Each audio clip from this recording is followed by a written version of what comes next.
কিরে, দেশের আবহাওয়া কেমন? 2025 সালে ঈদুল আজহায় মুক্তি পাওয়া নির্মাতা রায়হান রাফির সিনেমা তাণ্ডব আর তানিম নূরের উৎসব বেশ সাড়া ফেলেছে দর্শকদের মাঝে।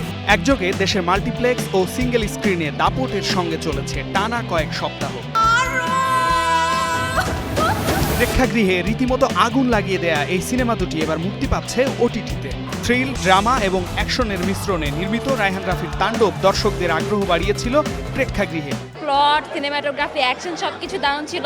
আর আমাদের সুপারস্টার সাকিব খান দেন হচ্ছে আপনার আরফান নিশু, আরও অনেকে ছিল, ভালো ছিল। এবার সেই উত্তেজনা পৌঁছে যাবে ঘরে ঘরে। আগামী 7 আগস্ট থেকে ওটিটি প্ল্যাটফর্ম চরকি ও হইচইতে দেখা যাবে শাকিব খান ও সাবিলা নূর অভিনীত সিনেমা তাণ্ডব।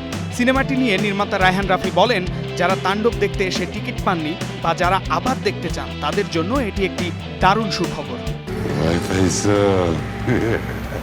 অন্যদিকে ওটিটি প্ল্যাটফর্ম চরকি তাদের ভেরিফাইড ফেসবুক পেজে ঘোষণা দিয়েছে, পরিবার ছাড়া দেখা নিষেধ শিরোনামের সিনেমা উৎসবও একযোগে 7 আগস্ট থেকে দেখা যাবে চরকিতে। সিনেমাটি নিয়ে নির্মাতা তানিম নূর বলেন, যেসব অঞ্চলে সিনেমা হল নেই এবং প্রবাসী দর্শক যারা সিনেমাটি দেখতে পারেননি তাদের জন্য এটি একটি বড় সুযোগ। কি আশ্চর্য!